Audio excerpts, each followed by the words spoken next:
Before we get started, there's something you should know about the CHO NILLA podcast. We like to cuss. And if you don't want your kids to hear it, then listen to us when they're not around. But if you don't mind your kids listening to grown folks talk, then turn this shit up and let the show begin. Hey, sunshines! It's V! You say sunshine? Hey, sunshines! It's V! Like V? Like the letter V? V-E-E. Like the Q stands for Valerie. Where dreams come true and the cutest puppies live. What? Because that's important.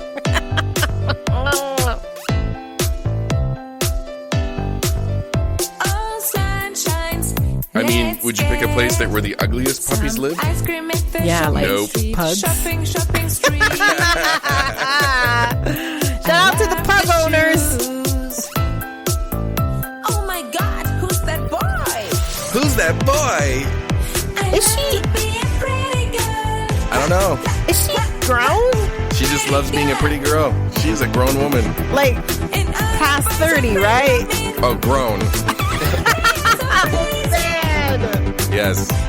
That's what happens, you know. This girl, I think she's recently divorced. Like, using the word girl is raising my eyebrow. Like, what? She's on the prowl. She is out there. She's doing her thing. She's doing her magic. Yeah.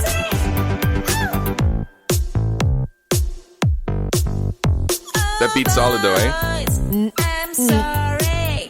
Don't bore me I with wonder your how much topics now. she I need bought. some action, please. The beat. Yeah. My guts are waiting. What is waiting?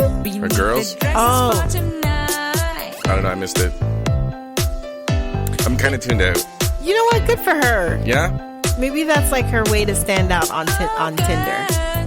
Hey. Do you think that's a Tinder profile? Hi, I'm Valerie. I'm V. I'm recently divorced. I have a cute, awesome dog, just like me. And I'm super creative. And I'm so ready. I am so ready.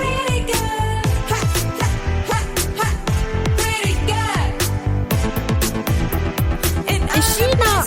Oh, right, because she lives in California somewhere. Oh, yeah. She lives in a place that's pretty. Right.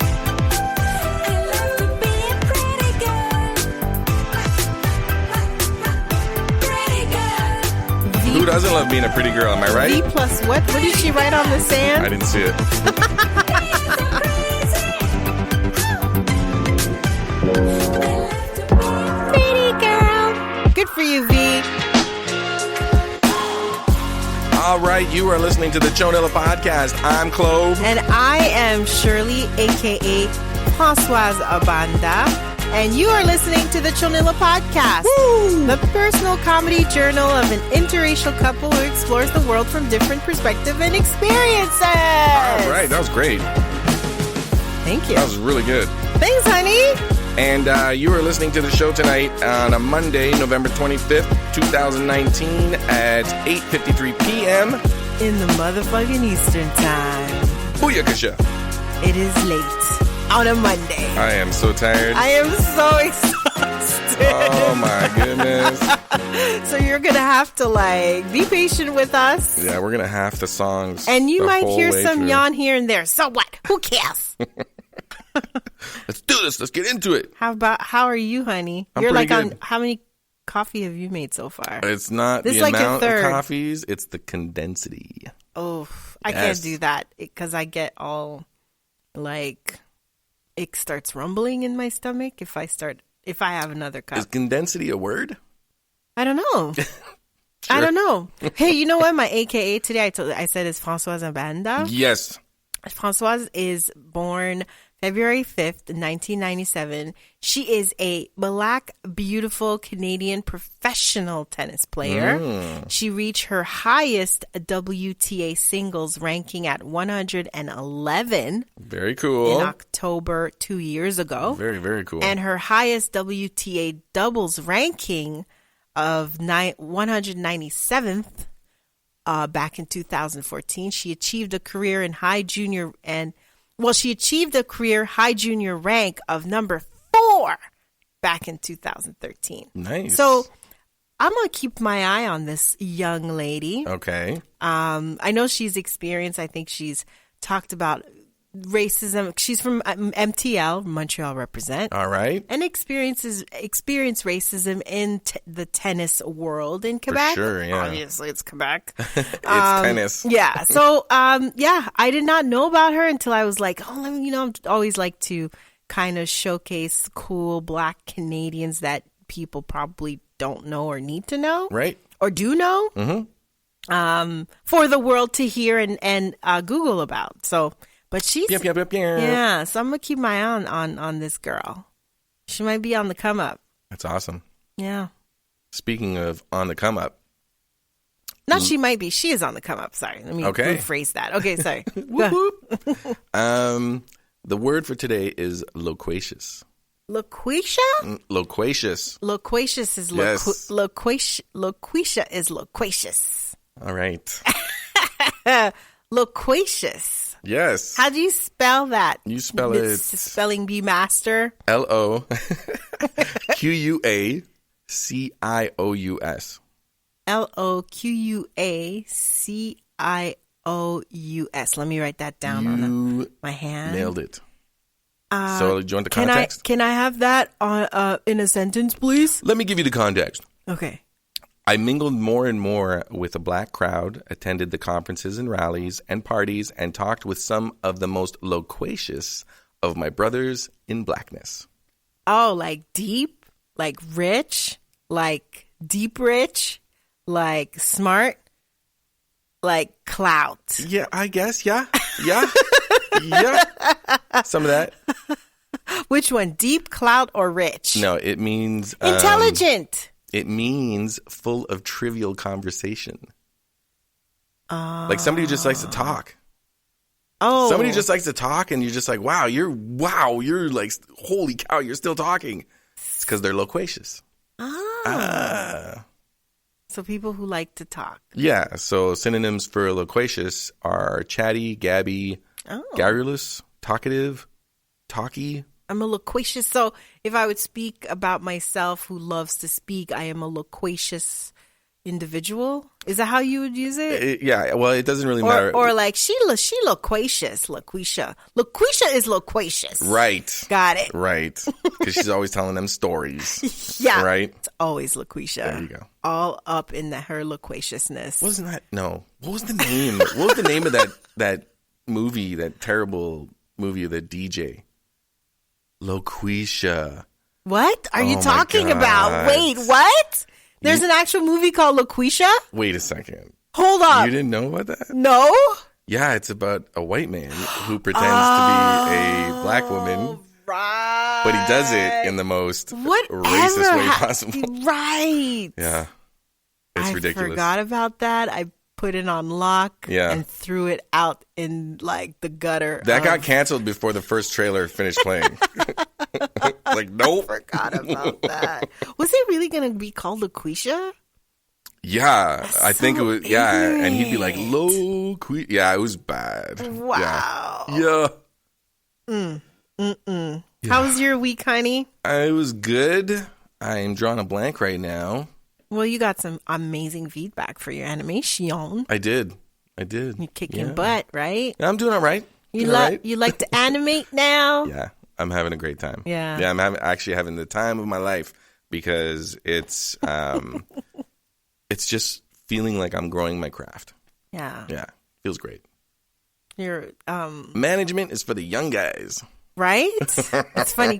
I'm glad you said the management for the young guys because one of your management is someone that you trained back in the day, right? Oh, yeah. Long time ago. And then I was asking, like, do you think he, like, goes home and says, the guy who trained me, like, I'm his boss now? If anything, he probably, when he heard I was going to join the team, he was probably like, fuck. Because I was so toxic back then. Really? Yeah. Oh. Yeah. Really? Yeah.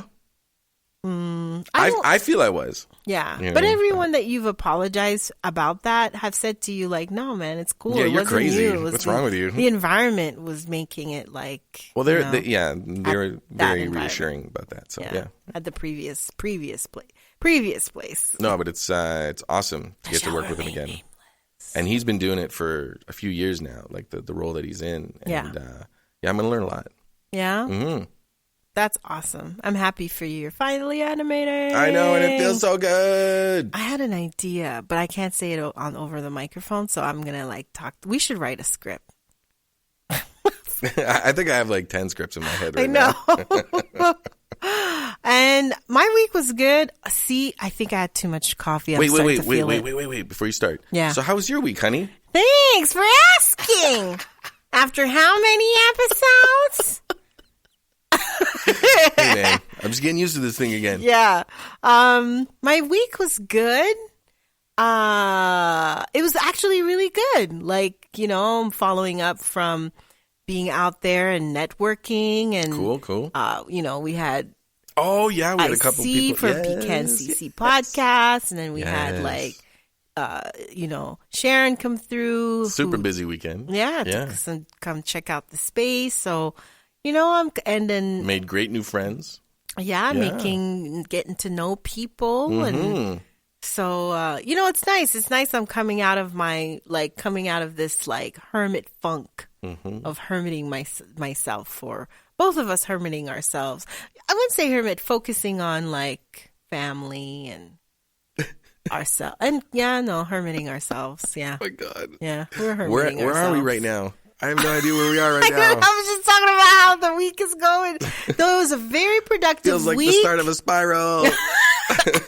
It was a productive week. We got to go to the Cannabis Consumer and Business Expo. Oh, that was totally fun. Yeah. That was amazing. Yeah, that was fun. I had a good time, and I think we should definitely discuss about setting up a booth next year. Yeah. Yeah. And we're going around and taking pictures. And I have to say thank you. Still weirded out.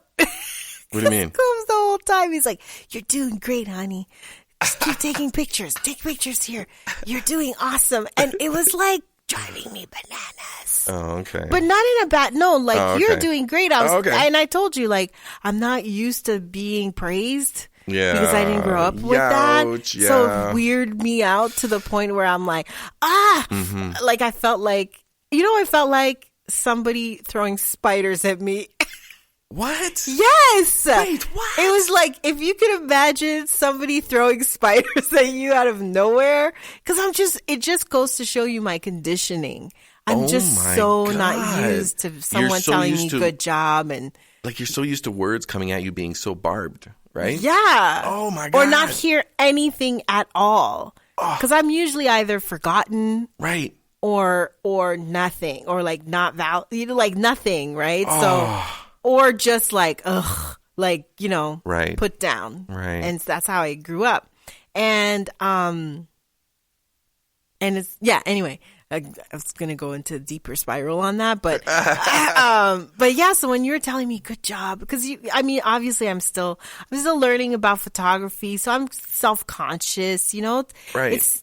It takes I don't know how, to be a photographer, putting yourself out there and just being in the scene and just capturing people's, pictures. It's a thing. You have to be comfortable doing that, right? So I'm still kind of learning my everything about photography, the basics, and my equipment and all that kind of stuff. And you're doing amazing. Thanks, honey. See, but the whole time when you're Shirley, I think you need why don't you try and blah, blah, blah. And you're good job. You're doing great. Every time I would take snap, you're you're doing great, honey. And I was what is this feeling? This is so weird. I think you think I might have been making fun of you. All of that was going through my head. Is he making fun of me? Oh, man. My God, I look like such an amateur right now. All that kind of stuff was going through my head. God. Okay. Yeah. I hear you. So, but again, I appreciate it and I loved it. I just realized in that. I'm not going to stop. I know. Okay. I know. Yeah. I try to make you stop. I was nope. You're not going to stop me. Yeah. You're whatever. I'm still going to praise I'm going to throw you compliments all day. That's exactly word for word. Yeah. That's what you said. That's right. Word for word. Uh-huh. So I was just weirded out how much I was weirded out by the compliments you're giving me. When you say you felt like you're having spiders thrown at you, those spiders were big plushy spiders. Big huggable plushy spiders. with their birth date on this on the tag. There you go. Yeah, no, it was an interesting moment of realizing, oh wow, I so am not used to this, and also when I go out with you, okay. Had I been alone, I'd feel more confident. It's kind of weird. Had I been just on my own, I'd feel confident, a little bit more confident to kind of go around. I'd still be kind of shy, but I think when you are around me, I so want to impress you more than anything. Wow. So it really like throws me off. Okay. Like, and not in a, like, again. Well, we'll have to find out where that boundary is, because I'm clearly like stepping too far in. So no, it's okay. No, I totally understand. But no, I'm learning to push myself through, like, not push myself. I'm trying to understand what is that. So I'm still kind of like, I'm still kind of calculating you don't hear that stuff enough, and that's why. Yeah. It's just every time. Yeah, it was just so weird, and I was weirded out that I was weirded out. That's what it was. I was weirded out that I was weirded out that you're giving me compliments, and that's the very thing that I want. Every picture you were taking was awesome. Well, there was some that, I was like, oh, it's so fuzzy. Oh, I want to throw my camera at the wall. It's not focused. No. Yes and no. But anyway. I appreciate your compliments, and I just wanted to say thank you. And I love you so much. You're so talented. I'm going to be very honest. Okay, I'm just kind of. Another thing too, I had to fight not to be an asshole about that. To me? Yes. What do you mean? Because I'm so not used to it, and I'm thinking you're tricking me. What? Like, that was another thing my brain was going through. Like, are you making fun of me right now? And I wanted to be like, okay, that's enough, man. Like, you don't have to, like, Right. And I caught myself. My brain went into that weird space, and I'm like, whoa, that's when I was like, okay, it's weird. Like, what do you really feel, Shirley? Right. It's just like my pride. That's what it was. My pride was coming in, and pride was like, he's making fun of you. You look like an amateur. They're all gonna laugh at you. Yes. They're all gonna laugh at you. And blood all over me. I'm sorry, baby. No. Again, there's no need for you to apologize. I'm just kind of verbalizing. I'm like, you know what? It's good that I tell you these things, because I used to internalize all that stuff. Right. That I would be I would snap at you because it was just so much, right? Mm-hmm. And now, as you notice, like the other day you came. Oh, I think there's something. I was in the bathroom. There's something in the bathroom. No. You. The bathroom was soiled and it wasn't flushed properly. And I was like, hey, it's this, bathroom wasn't, the toilet wasn't flush. And then so I started taking care of it. And then you came in and said, you're doing that thing like your parents, right? Remember that? Oh my God, Shirley. What? Oh, keep going. What were you going to say? No, I'm listening. And then so again, it was those moments where, like, that moment, I wanted to, like, slap you. Holy shit. Oh my God, Shirley. But see how my brain works? Because of I'm finding out. Growing up, like, really, like, with weird parents. And so I was like, I can't believe he said that. He knows how I feel. Like, you can't be saying, like, that's, like, a huge trigger for me. And then so I was like, Shirley, like, talk it out. This is your pride. This is that thing, right? That pride and stuff like that kicks in. And then so that's when I came out and said, Clove, I hear what you're saying, but I'm not being my parent, and here's why. My parents would do this, and I explained to you, like, how they would do it. They would, like, come at me, like, in a very embarrassing way and kind of put you down. And I was just, like, did it out of love. And remember, and you said, like, thank you for sharing that with you? Yes. Why are you looking at me all strange? I don't know what's happening right now. My point in all this is this. Okay. I'm learning to not internalize these things because that used to drive me so bananas. Okay. All these my pride and all that kind of stuff would go through my head that I would snap at you and you're like, what the hell is going on?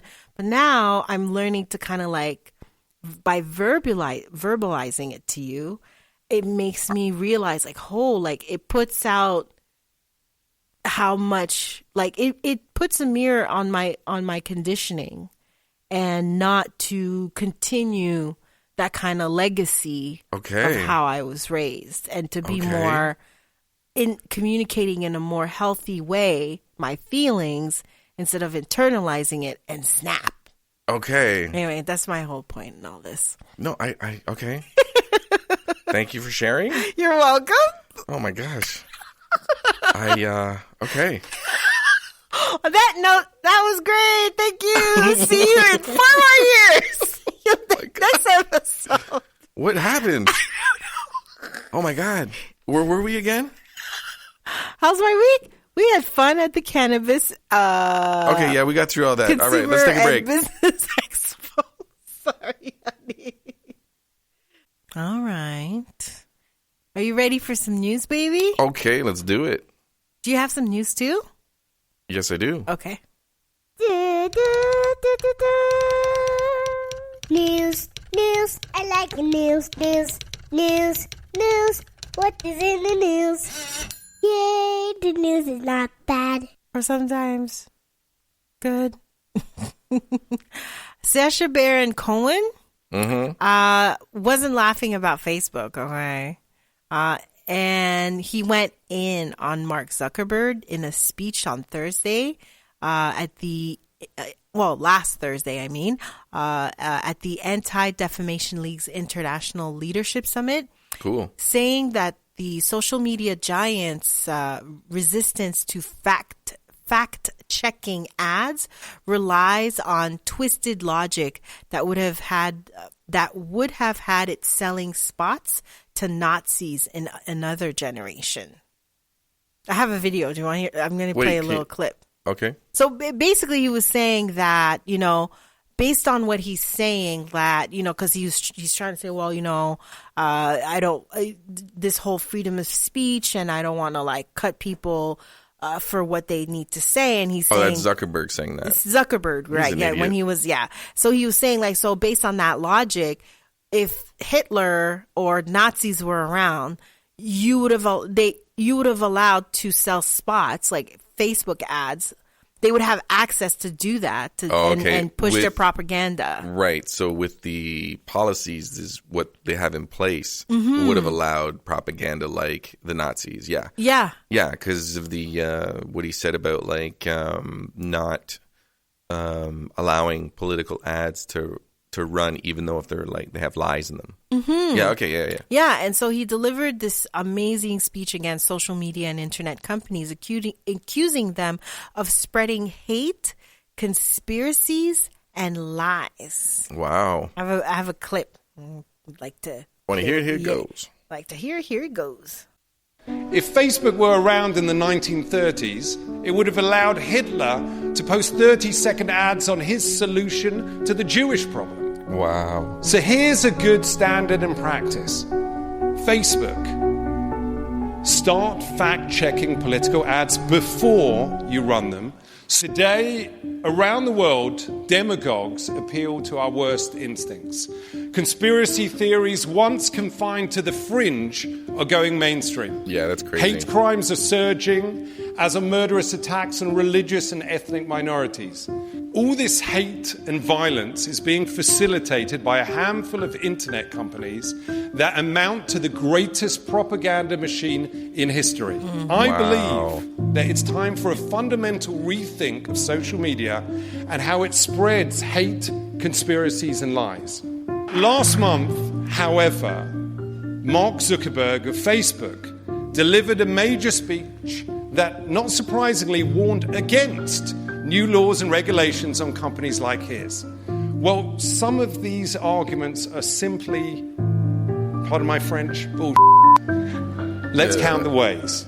First, Zuckerberg tried to portray this whole issue as choices around free expression. That is ludicrous.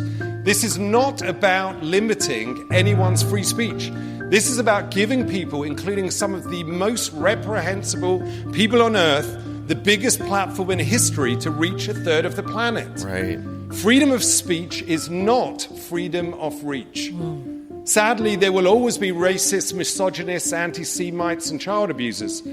But I think we can all agree that we should not be giving bigots and pedophiles a free platform to amplify their views and target their victims. Damn right. Second, Mark Zuckerberg claimed that new limits on what's posted on social media would be to pull back on free expression.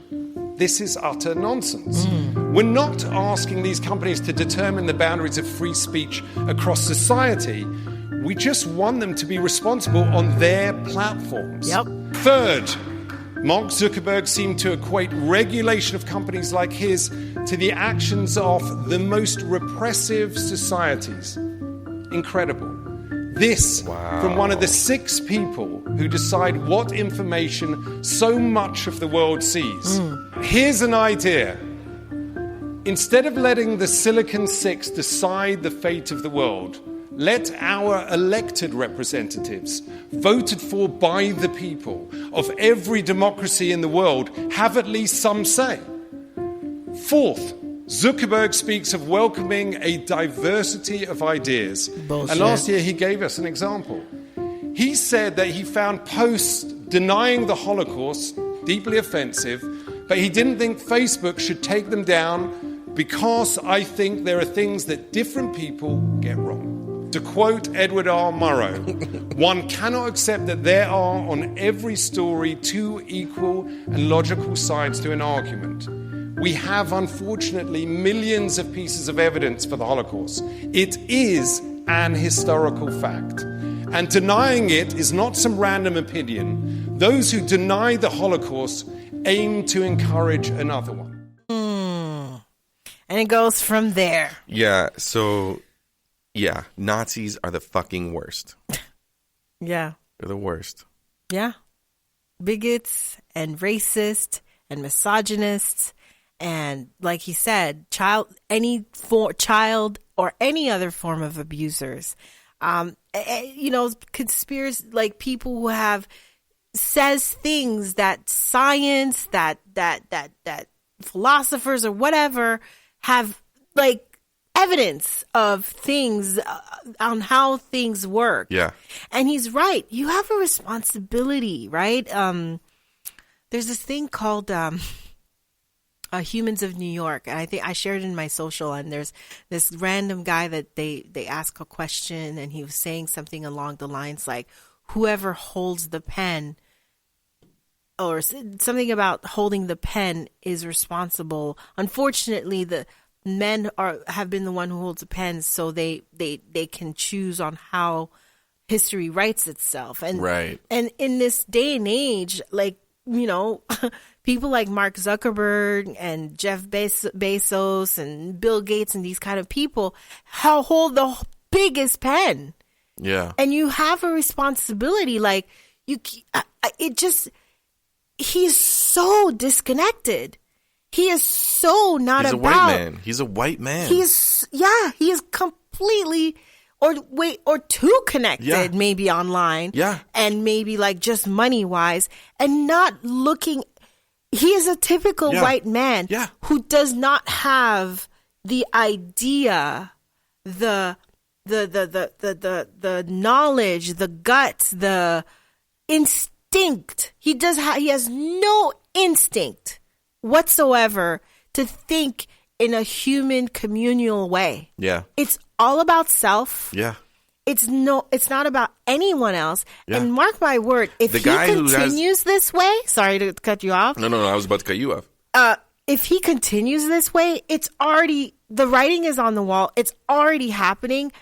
If y'all think that Facebook is going to stick around with this kind of thinking the way he does, he has another thing coming. I myself am starting to look at other alternatives than Facebook, because like And, here's the bullshit about fucking Mark Zuckerberg, too, is that, and the Break it down. The whole Facebook thing is that he allows this information and he says like, okay, it's free speech. And, we don't, as a company or whatever, I don't want to like, if people are going to put something like the Holocaust never existed and it's, look, let them, pictures of black people hanging. Okay, shrug. Right. Yeah, but a black disgusting. person says this is racist, that is wrong. Or, you know what I mean? Or any other person who says, no, this is bullshit and I'm going to report this. And then you get reported because you're calling bullshit on it. Yeah. It happens all the time.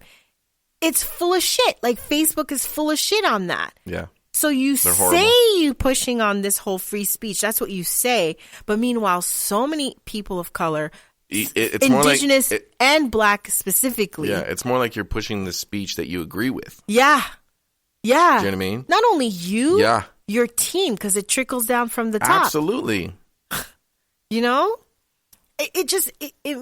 makes no sense that he doesn't feel the need. Like, look how many people die because of Facebook, right? How not just Facebook, but just like wrong information or how like. Look at the president that of the United States. It's all part of that. Like he has a responsibility, and he's just not. Yeah, he's made the voice of Nazis like really fucking loud. Yeah. Yeah. Yeah. He's like, here's a megaphone. Here you go. Yeah. Yeah. Hey, you want to give me money so you can spread your shit? Yeah. Sure. I mean, not too long ago, I'm a fucking robot with no emotions, so I don't give a fuck. And I'm white. Yeah. Hey-oh. It makes me think of like here in Toronto, we had like this lady. I can't remember her name, and the library allowed her to speak or to have like an event at the library, and it just made like, and they said whoever is in charge of that library specifically is that it's free speech or whatever, right? Oh, remember what was her name? Oh, I can't remember her name, but yeah, no, she's a TERF, and she was allowed to have a little workshop at one of the Toronto libraries. Yeah, yeah, and I was floored. It's like, yeah, but that information is wrong. It's wrong and it's hurtful. Why would you want that? I'm just floored. People like the Zuckerbergs or people who, like whoever who was in charge at that library, how they just do not think about the greater good of humankind. Right. But of human beings. Here's the thing though, and I think I've said this already, is that they do. It's because they don't classify brown people as human beings. Do you know what I mean? So they can delude themselves into thinking that they're doing what's best for humanity by culling the herd. Just like that library who accepted her to say some fuck shit about trans people, the trans community. Exactly. So that means that and person they turned it into and they tried to turn it into a free speech issue, and no. It's like, no, you think trans folks, you who runs this specific library, you agree with her. You agree with that. Yes. Yeah. That's what you're saying. Yes. But it is it's not a conversation. Yeah. And if he continues in this space, Zuckerberg Facebook will go down. Like it's, it won't go down. It'll pull out before it goes down. It'll pull out. You think? Like Vine did, right? Vine went down. Like, I always say to people, but like, it pulled out. It didn't go down. It pulled out. Yeah, it stopped. It's true. You're like right. Like Vine is the ones who made the decision to end Vine, right? True. Yeah. Yeah. And that's what's going to happen with Facebook. They are you're right. Facebook will pull out. Yeah. Because so many people are starting to create platforms. They're coming. It's already coming. It's already built. You could join a waiting list until like it's ready to go. Yeah, I like what he said about you don't get freedom of reach. Yeah. That's pretty good. Yeah. Mm-hmm. It's the first time I've heard that. Yeah. No, he's shout out to Sacha-Baron-Cohen, because I think obviously that's the reason why he did that show. What was the last show he did where he was like with my favorite character, Ahan Murad. Let's go, yalla. Yeah, yalla, let's go. Made in America or something America. This is America? This is America. I think it was. I can't remember. I think it was like This Is America. Yeah. And I mean, shout out to him that's how he utilized. Excuse me. Because that's why he did that show. Because he was angry. He was floored and angry and confused. Like, what is going on? And he was able to trick people into doing some pretty fucked up shit. Mm-hmm. Like shit that, you look at it, like I look at that and I'm like, there's no way somebody would get me to say that. Right? That couldn't come out of my mouth. Those words strung together in that fashion, within that context, could not come out of my mouth. There's no way. Yeah. It's like anyways, so much. Speaking of toxic bullshit. Yeah. Hamilton likes to cover up ecological catastrophes. There's a creek in Hamilton called Chidoki Creek, and it's had close to 24 billion liters of raw sewage leaking into it because of a gate that was left open for 4 years. Where is this? In Hamilton. Yo. I think that goes into the Lake Ontario. Yeah. So 24 billion liters equals about 10,000 Olympic swimming pools. That's a lot. Yeah. So if you think of like 12 square kilometers, that's like 2 meters deep. Yes. So 2 confidential reports were sent to council that recommend to not inform the public so they could avoid potential legal action. Both reports mentioned that they were being investigated by Ontario's Environment Ministry and that it could lead to charges being filed against them. So they knew this was coming. They knew it happened. They knew it was coming, and they didn't say shit to anybody. And Hamilton has so many, it was like an industrial, So they're now facing fines up to $6 million, and that the cost to fix the damage to the creek is an additional $2 million. And it turns out the city's not even insured for any of this. So it's... Yeah. Are they going to fix it then? I think maybe the company is... I don't know where they're going to get the money for this. Like, the city's just got to pay, like, out of tax money. Yeah. So the gate was finally closed on July 18th, 2018. Dang. Yes. This made me think, too, because you mentioned the whole water thing in Hamilton and Canada, that so there's thousands of test results shows high level across the country of water. So if you have a home, because I called 311, if you're listening, I don't know how it is for other parts of Canada, but if your home is 15 years old and older, no, 50. So if it was 50. Okay. Yeah. So if it was built 1969. Yeah, something like that, then you can call 311. They give you a reference number. Then you call the water company with your reference number and they send you a kit for free, or you can go pick it up.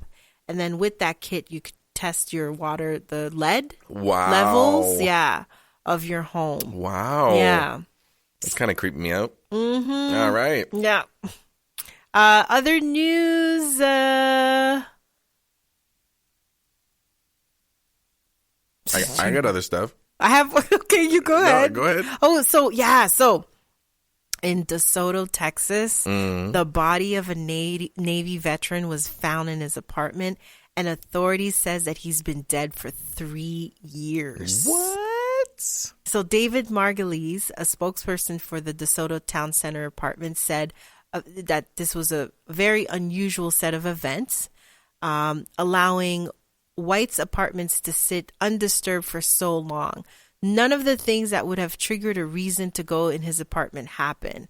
When White's body was discovered, his family was only able to be reached via the emergency contact information listed on his apartment lease.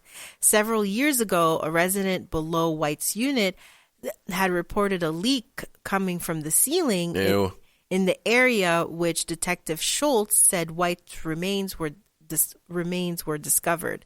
Upon investigating, however, apartment staff found that the leak had stopped and no one answered the door of White's apartment, so they didn't pursue the matter any further. No answer. Yeah. So basically, he was a retired, pretty loner guy. Didn't talk to neighbors or anything like that. Based on what they found, there was no forced entry, no foul play. And they think that, he just, I'm not sure what the cause of death is. They're still kind of autopsy about it. But like, there was no smell in the hallway. What? Yeah, nothing. They had no clue that he was just. Wow. Yeah. So he was like a mummy when they found him? He's like beef jerky? What? I don't know. It's not funny. You're right. But it's. I'm trash. But his mom has been trying to get a hold of him, and right. And because he's a retired Navy SEAL, his rent was coming out of his account automatically. So all these things that they were like, they didn't feel like there was no need to check up on him. Okay. I'm suspicious personally. Right. Because especially, why did the water go? How long? 3 years.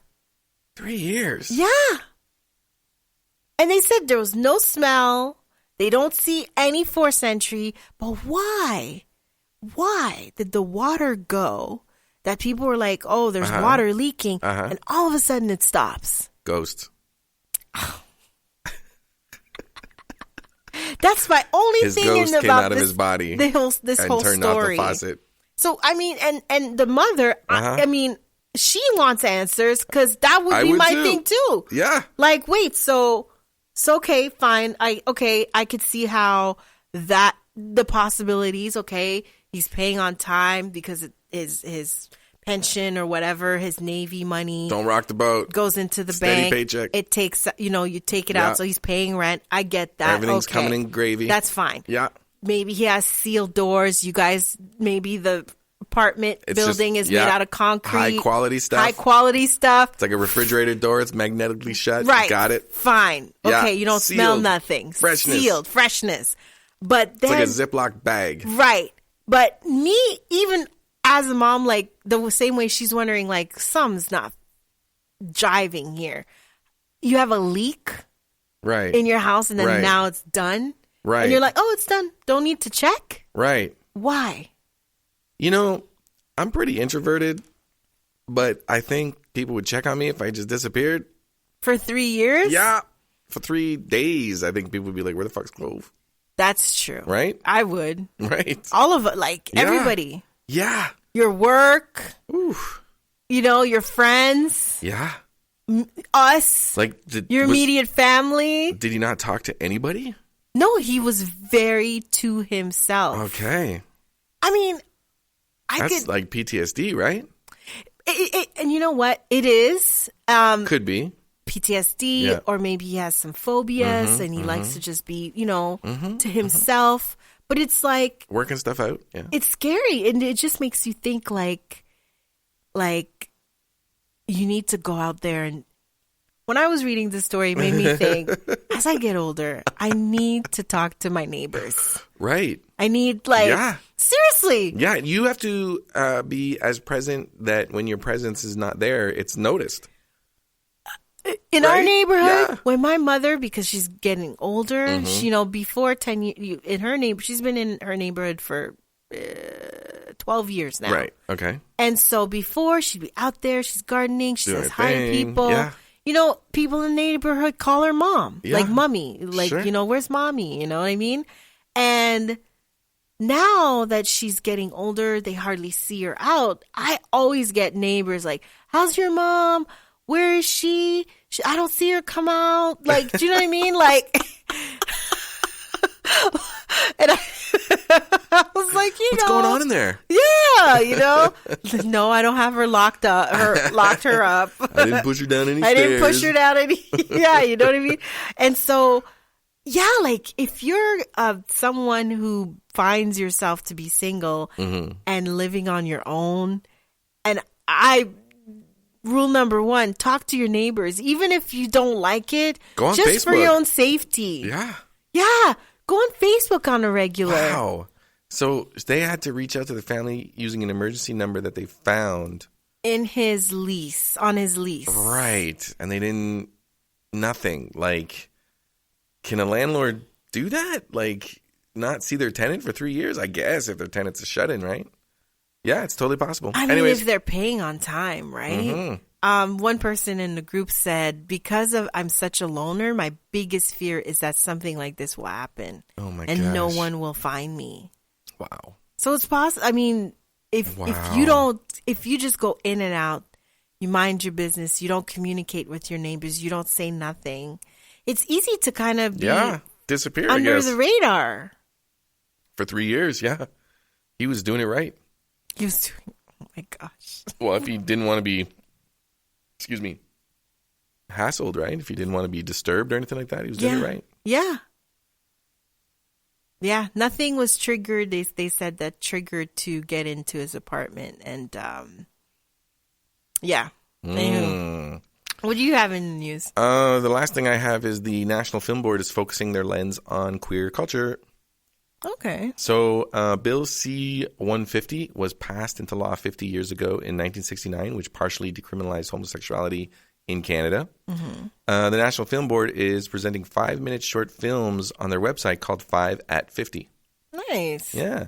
So the goal is to reflect on contemporary LGBTQ2+ lives and identities with intimate documentaries. I'm going to check that out. I like the NFB. Yeah, so I don't know if you'll recognize any of these names, but this includes filmmakers such as Michelle Pearson Clark, Thurza Cuthand, Tiffany Bissing, I think, Vivek Shreya, and Michael V. Smith. Okay. Yeah, so go check them out on the National Film Board website and search for 5 at 5. I'll check it out. Yeah. I thank you for mentioning that because they have some really cool shorts and things like that you can check out on their website online. Yeah, I think there's like 6 of them right now. Okay. Yeah. Wait, one last thing. Oh, go for it.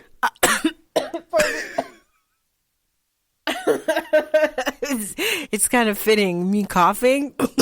It's so fitting because Julia Roberts was suggested to play Harriet Tubman way back when. A lie. You think it's a lie? Yeah, I'm not believing that shit No? for a minute.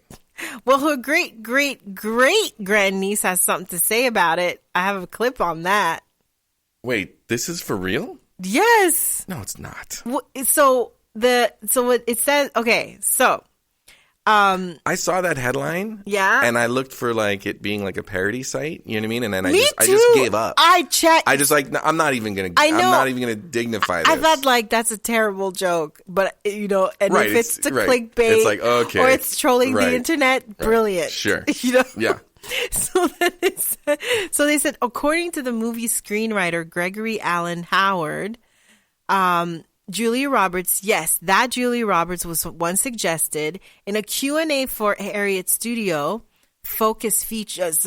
In a Q&A for Harriet Studio Focus features, as well as piece for the LA Times, Howard explained that he had been working on the script for Harriet for quite some time. So as far back as 25 years ago. Can you imagine working on a script for 25 years? And then going to Julia Roberts and says, it's perfect for you. Yeah.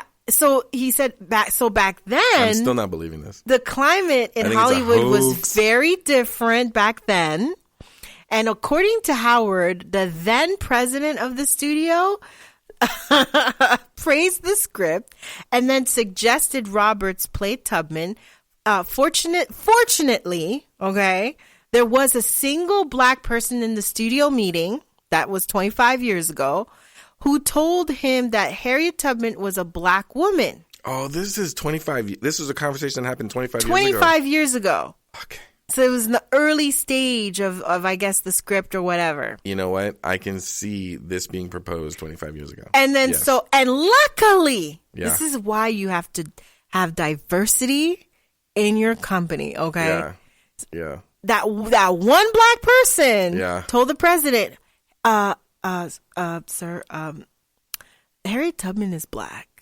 Okay, so, Right.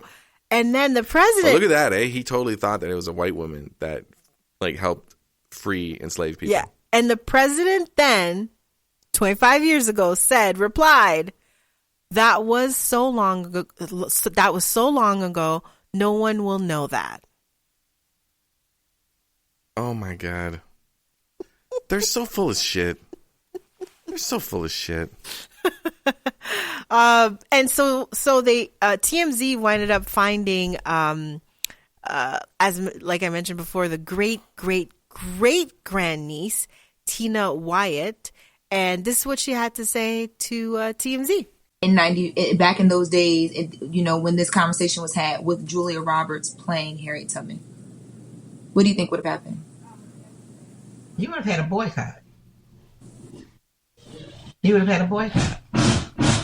Because our history was important and it is important, and we know the difference. And it was important years ago, even before it was in our history books. Is that when I was on? a child? It was important, but we were taught our history through our families. We were taught our history through our churches. So we were not ignorant of those things. So for him to, whoever that was, to say that we would not know the difference, that's just straight up disrespectful, and it's a slap in the face. It's horrible. Wow. I did read. Oh yeah. Do you know that I heard something way back when that they were trying to like slavery, in America specifically.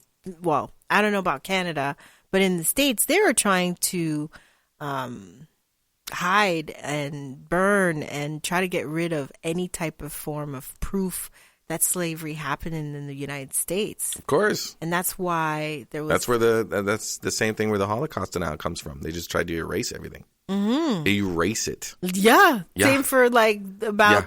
We're getting ready to kill... African American being slaves. We're getting ready to kill millions of people over here, and we're going to erase it. Yeah. It's part of the strategy. Yeah. Ugh. And there's so much, even myself with my, there's so much history in so many other countries that through the people, generations, that are still not written. And anywho, yeah, it's just, ugh. I hear you. Yeah. Lost stories. Let's take a break. So many. Sorry. What? I saw a tweet about what? This woman called Metaphysical Megan or something like that. Metaphysical Megan. Yeah. I got 5% on my phone left. Go ahead. Here. I got some. I'm gonna give you some juice. Thanks. Who she does premium premium sunning, where basically she's naked.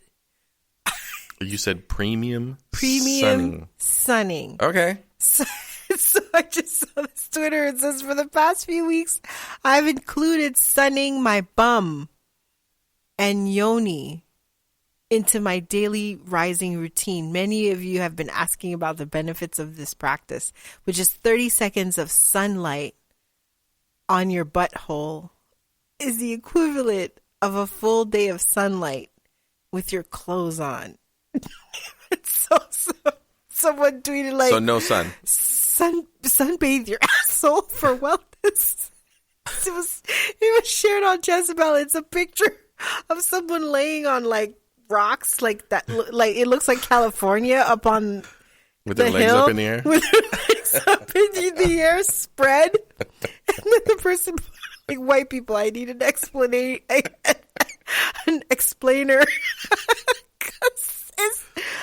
Tell me what kind of white bullshit is this? Oh man, white people do the darnest things. You ready to get into these scriptures? Yes. Bible scriptures 90210. All right. Woo! So, for new people, this is the part of the podcast where I share what I've read in the Bible and parody it by regurgitating it as an Aaron Spelling-like melodrama. Yes. What I needed every Sunday when I go to church with my family. The players tonight are Gideon, God, Sunday school, sorry. Go ahead. 2 Midianite men. Okay. And so the last time we heard about Deborah and Barak's duet, Right. we talked about God letting the Midianites bring misery to the Israelites. Okay. And we heard about Gideon testing God. Remember that? Okay, yes. All right. So now we're going to get into chapter 7 and 8. And I call chapter 7 separating the men from the boys.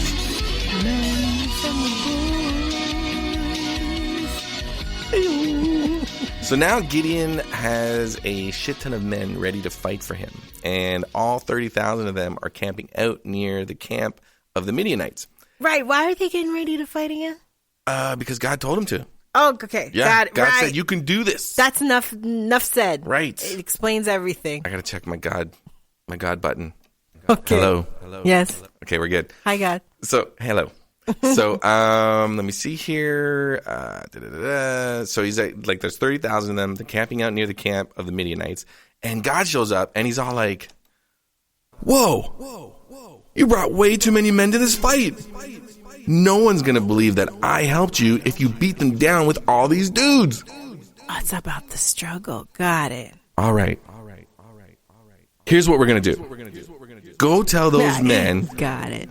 That if they're too scared, go tell those men that if they're too scared to fight, then they can go home. So like 20,000 of them dip, and like 10,000 of them stay. Okay. Yeah. So now like their whole army is cut into a third. Okay. So God is like, that looks good. That's still way too many dudes. Oh. All right. Bring everyone down to the beach, and I'll tell you which men you should keep for this fight. So Gideon tells the remaining 10,000 men to go down to the water and drink. And God tells Gideon, look for the dudes that are drinking like dogs. And those are the men you want to take with you to kill all the Midianites. Why? Shirley, I don't know. It's God. Yeah.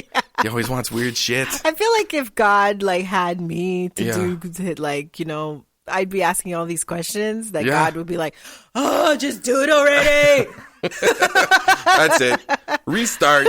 Here comes the flood. Kind of like that though. Yeah. So all the 10,000 men that drank, 300 of them were drinking like dogs. The rest of them would kneel down to drink. 300. Right. 300. Like the movie? Just like the movie. Okay. So God's like, perfect. Those are the men you need. The rest can hit the bricks. So Gideon sent them all home, and the 300 that stayed had to manage all the supplies. So now we cut to Gideon looking down into the valley where the Midianites are located, and as the sun sets behind his shoulders. So it just kind of paints this like dramatic scene in the like in make the them look like superheroes. Yeah, like they're getting ready to like getting ready to lead the charge. Yeah, beautiful like. So now we golden hour kind of look. Exactly. Got it. With the shine and everything. Yes. Yeah. So now Gideon is sleeping, and God whispers in his ear, "Hey, sleepyhead, trying to sleep. Oh. Time to get up and kick some ass. But don't worry. If you're still skeptical, you can sneak down to the Midianite camp with your servant Purah, and you'll see why you should slaughter these people." Okay. So when Gideon and Purah snuck into the Midianite camp, they could see that the Amalekites, or the Amakites, and a bunch of other eastern tribes had settled in nicely. There were so many people and camels that the Bible compares their numbers to like sands on the seashore. Ooh, so that's a lot of people. Yeah, and camels, yeah. And I'd be so mad at God right now. Like, that's so many people. What the heck, Are man? you for serious? So Gideon and Purah, they start eavesdropping on these two guys that are talking. And one guy is all like, yo, I had the weirdest dream last night. I dreamt a giant loaf of bread crushed one of our tents. And the other guy was all like, what? I think that means that God is on Gideon's side and is about to invade and kill us all. Use your instinct. So Gideon couldn't believe what he heard and kneeled down and started praying because he was all like, oh my God, God was right. Mm-hmm. So when he was done praying, him and Purah went back to the Israelite camp and woke everyone up. Time to go do some genocide, y'all. And so Gideon divides the 300 men into 3 groups of 100 each and gives everyone a bag, or the Bible calls it like a pitch, right? So it's kind of like this big clay pot. I just wrote bag because that's the first thing word association, whatever. And so he gave everyone one of these large pots to carry a trumpet and a torch in it. And Gideon tells everyone, he's like, listen up, don't get fancy. Here's the plan. All eyes on me. And when I blow my trumpet, everyone has to blow their trumpet and yell, for the Lord and for Gideon. So Gideon takes 100 men and goes to the edge of the camp. And as soon as the Midianite guards had a change in shifts, the Israelites charged the guards and then blew their trumpets to signal the others. All 300 men attacked and were shouting to kill everyone in the name of God and Gideon. Like it was, genocide it time. was bad. Yeah. Excuse me. It's war. Right. So is it war? So the Midianites started to panic and tried to run away. And when they heard the trumpets, God made the Midianites start killing each other. So the way the Bible describes it, it's like as soon as God enters the picture, it's like the Midianites go bananas. And they're like, oh, we don't know what's up and what's down, so we're just going to kill everybody around us. Okay. Yeah, so not only was Gideon and his 300 dudes, or 300 soldiers, killing people, they were also killing themselves. Okay, this is okay. Yeah. I was like, wait, am I okay? Thank you. I was like, wait, am I hearing this right? Correct. So why? Yeah. So now with all the momentum created by Gideon, he sends messengers to the rest of the Israelite tribes to help pursue the Midianites and the eastern tribes who were trying to run away all the way to the Jordan River. Okay. So during this battle, 2 Midianite kings were captured and decapitated. Yeesh. Yeah, their heads were then brought to Gideon. For some reason, they just mentioned that at the end of the chapter. Like, really? Yeah, they bring the heads to Here Gideon. You go. Here you go. End of story. And scene. So, and let's get on to chapter 8. And I call this one, How Easily They Forget. Again. So funny. Again. Again is actually in the title. Is it really? Yes, look. So now we find out that the people of Ephraim weren't invited to the genocide. Oh. And they were super mad at Gideon for being left out. They are like that lady who is pointing at the white cat. How dare you do genocide without us? White cat's like, what? Like, we just followed the Lord's words and we just, Yeah, so... He didn't tell us and send an invite. So the people of Ephraim, they went to Gideon all like, how dare you? Why didn't you call us to fight? And Gideon was all like, calm down, guys. We won. And you guys make the best grapes.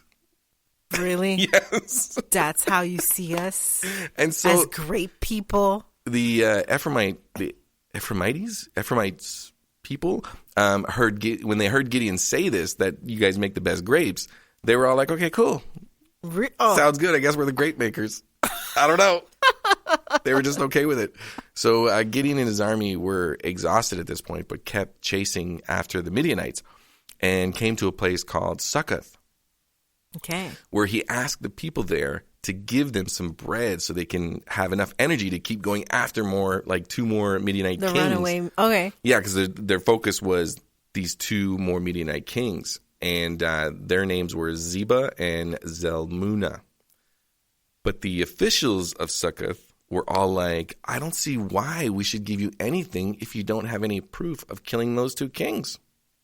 So they want them to kill him first, and then he's going to, yeah. So Gideon... He's like, oh. Yeah, he's not impressed. That's how we going to do? Yeah, and he's all like, really?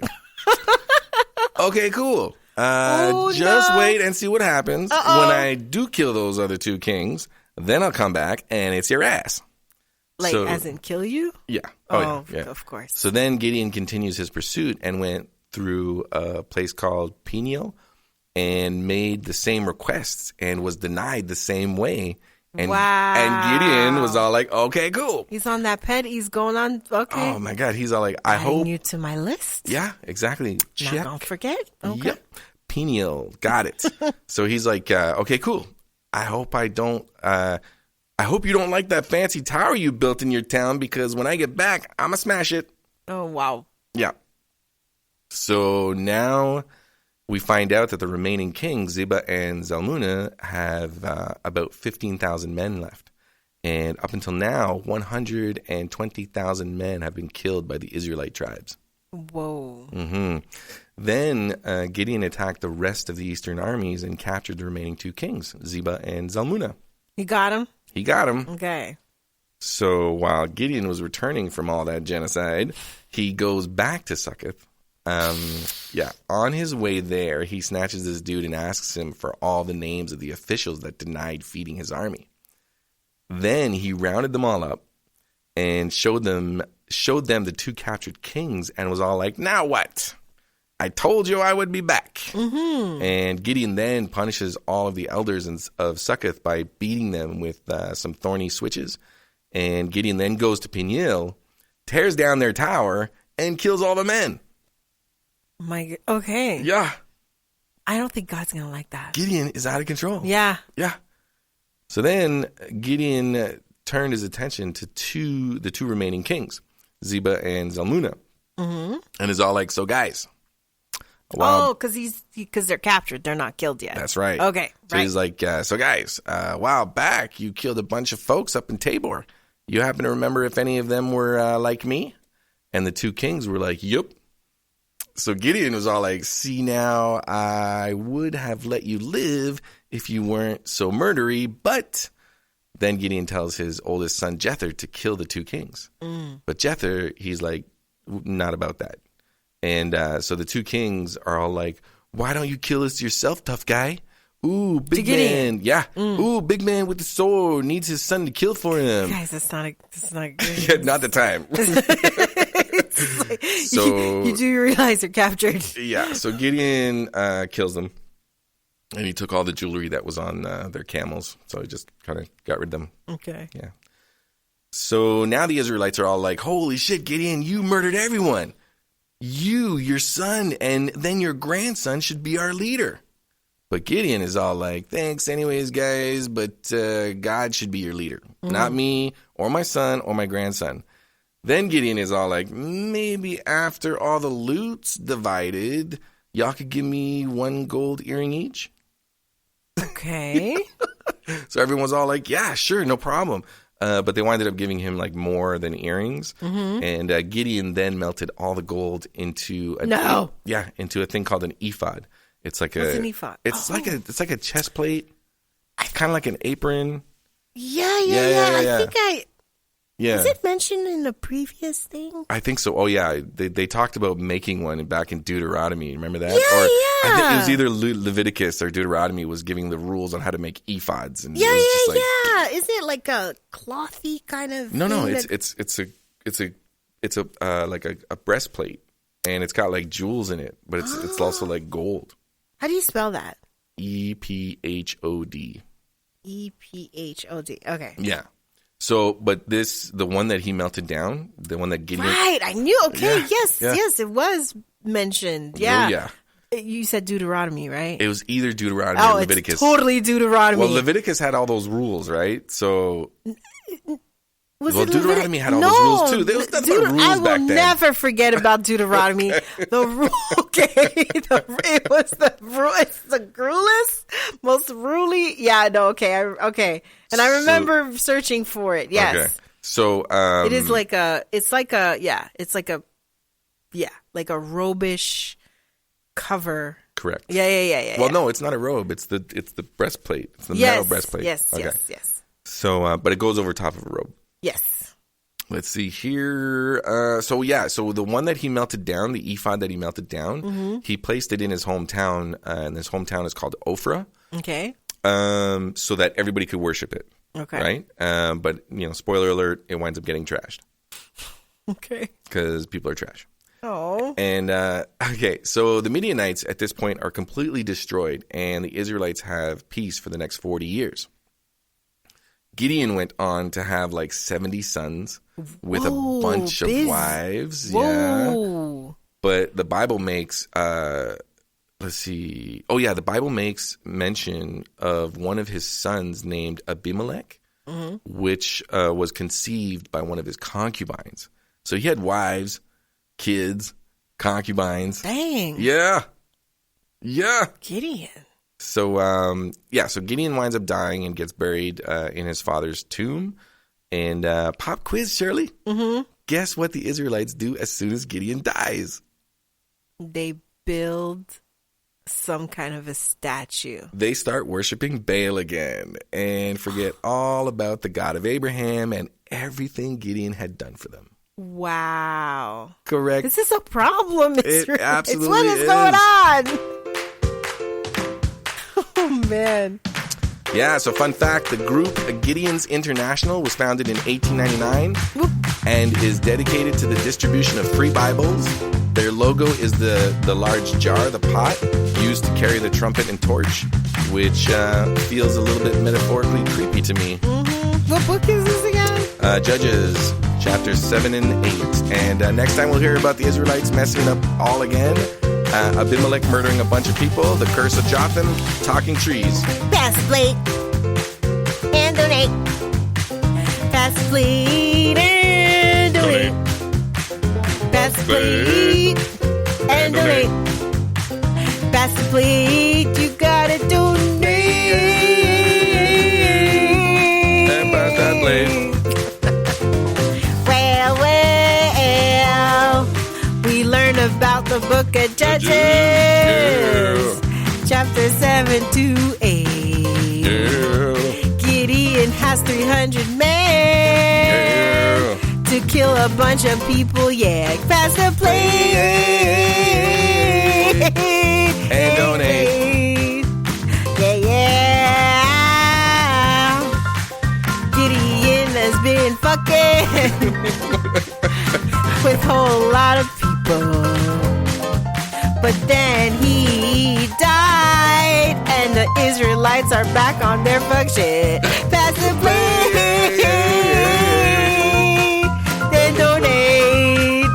Write to us, chonillalove@gmail.com. Let us know what you thought about the Book of Judges, man. It's a beast. It is, and tweet us at CHO NILLA. Let us know. That's another way to let us know what you think about this interesting storyline. I'm very curious to know where it's going to go from there. It's probably more genocide. I think it's going to have a bunch of genocide for a while. Is there ever like a calm? Well, yeah, they have these I guess intervals it's the newer, of peace. Yeah. And then they forget all about it, and then they just get it. They just go crazy. I guess it's going to be more in the New Testament, the more love and peaceful and, that kind of thing. No. No? What? You'll see. Gosh. You'll see. Oh, I'm like, oh, I can't believe That's the perception, right? That's the overall understanding that, the old covenant versus the new covenant. It must mean that bad and then good, right? Yeah. Well, it's a discussion. Thank you for doing this, because it's like, man, I wish I had this for Sunday school. Because the way I do it. No, not the way I do it. Not the way you do it? No? Not for kids. It's not for kids. But I'm saying, it's definitely not for kids. What I'm saying is that it just puts the whole puzzle together for me instead of the random, Book of Judges. Right. 7-1. Right, yeah, because I think we're getting up to the... And Gideon said da-da-da-da-da. And I, as a kid, I would be like, but why did he say that? Yeah. How did it lead Gideon to say that? Give me the before. What were they talking about? Right. Context matters. Yes. Every time as a kid. That sounds good, but it wouldn't sound so good if it was about genocide. Exactly. Exactly. You know? Yeah. Like even the chapter, Book of Judges, 7:2, Gideon says, when the tough gets going, Blah, blah, blah, Ray. cut off half your soldiers. I'd be like, Right. but why would he cut off half the soldiers? Right. Who told him to do that? Oh, yeah. Yeah, it's Spoiler like- alert. He had even more soldiers. What? Exactly. So it's like, it was always like, I need It was full always missing information, right? pieces. Yeah. Yeah. And that's by design. Yeah. That's by design to get you to believe things Yeah. with very little, like, connecting Yeah. pieces of information. Right. Yeah. Well, I appreciate it because that was a good story. I wish I didn't know about the story of Gideon. I'm glad to hear that because I think you'll be excited to know that the story of Samson is going to be coming up soon. I'm so excited. Yeah, you'll finally get to hear all of that. Like, I literally have goosebumps. I know. I'm As going to soon find as out, why did Delilah do this? As soon as I was like scrolling through, and wait, no, yeah, I'm pretty sure it's in Judges. But as soon as I was Is it the scrolling, Book of Judges? I'm pretty sure. Okay. I'm pretty sure. Okay. I'd feel terrible if it wasn't. I'd Oh, have to come back next man. week and be like, Shirley, remember what I said about Samson? No, Samson, not yet. So, yeah, That's my grandfather's name. I remember you being very enamored with the story. I was. Still am. I don't know Hopefully why. this won't be a Little Mermaid moment for you. What do you mean? Like a Little Mermaid moment? Because the original story of the Little Mermaid it's is hella sad. Yeah, it is. Yeah. Yeah. It's really, Yeah. So hopefully this won't take the magic out of the story for you. Well, I know he dies. Well, we'll see. That took me, as a kid, they don't present that to you in Sunday school. But Right. then later, in Sunday school, when you're a teenager, you're like, wow. Wait, there's another Delilah. verse wait, there's a director's cut? Exactly. And then now, again, it was pieces. So now I'm excited to know, maybe there's a reason why Delilah did that. Yeah. Did he cheat on her? I don't know. And then she was like, oh, so it's like that, huh? Yeah, I don't know. Or did somebody or something say something in her ear and lied? And she's like, oh, really? Well, I'm going to cut his hair. And he's like, Delilah. Is that her name? That is Delilah, right? I don't Samson know. and I Delilah. saw the name Samson. I didn't see that. Okay, so we'll the find name out. Delilah sounds right, but I It sounds can't right confirm to it. me too. Yeah. Yeah, and then hopefully we'll know where did the power come from? I forgot where the power came from. Was he just strong like that? Don't know yet. I haven't read it yet. Was it a powder moment? I don't know. I know literally as much as you do right now. Oh, okay. Yeah. Well, I'm excited. Yes. Yay! So am I. Samson, black man. I can't wait to see how they describe him. Same. Yeah. Oh. Old timey Bible language. Wait, is he black or not? Probably use a word like mahogany or something. There's a cool article on BuzzFeed. What do you do with your significant other that isn't normal? Here's an example of some people shared. We have one person says, we have a secret handshake that we whip out when one of us is cranky and the other one wants to snap them out of it. It's so ridiculously elaborate, it never fails to make us smile. Aww. Do we have a weird thing? I thought of one and I forgot. What? Oh, like a weird thing? Yes. Well, one of the things we do that's kind Nothing of is weird to me, so I wouldn't know. that isn't normal. It's something Oh, that you something do that's- with your that's significant unique to us. That is unique to Right. us. That isn't normal. We like to, when we go out together, especially when we go to Walmart or the groceries and that kind of thing, where we pretend we don't know each other, especially when they're Yes. when they ask us so who's gonna pay? I'm like, I don't know this man. It throws them off all the time. You're like, oh, but I just saw you guys talking to each other. Always, all the time. Mm-hmm. That's the thing that we like to do. We like to mess around together Yeah, speaking of messing around, you ready with to wrap people. up? Yeah. Oh, I had some others. Can I read one go more? Go ahead, sweetie. My husband knows I like his belly, so I'll just randomly walk over to he'll just randomly walk over to me and lift his shirt so I can pat it. He also lets me warm my cold hands on his love handles. Aww. That is sweet. Another one that's When my boyfriend and I pee in the toilet right after each other without flushing, we call it making pee babies. Ew. I just wanted to ew. It's like a piss cocktail. Or when another one says, we often pretend that we don't know each other while buying groceries. Hey. He'll always yell something like, "Miss, please stop touching me, miss," and tries to make me embarrassed. He tries to embarrass me. My go-to is usually to scream, "Stop putting these in my basket, sir." It's great. That's it. That's an example. Yep.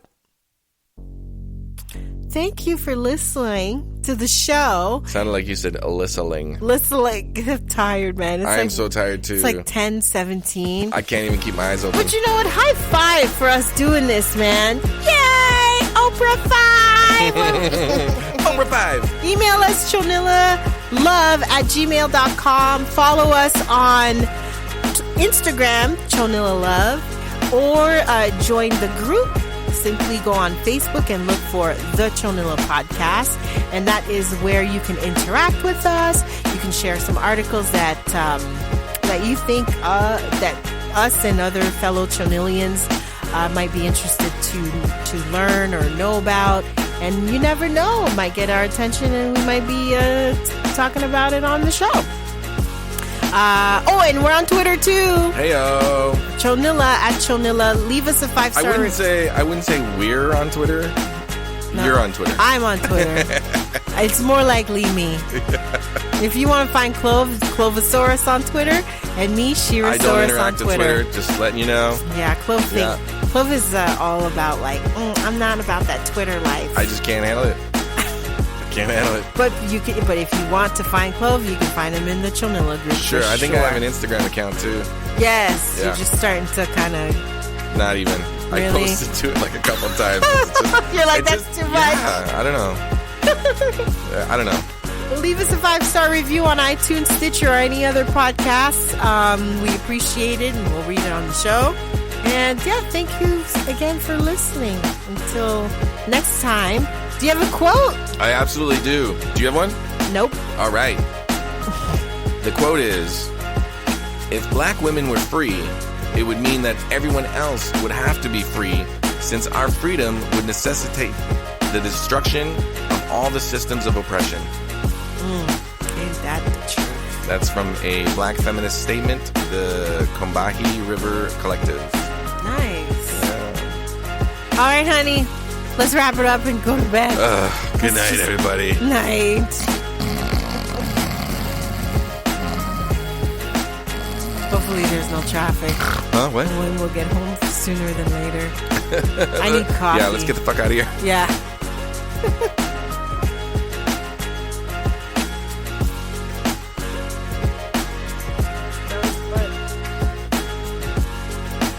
Wait, you're still listening to podcasts?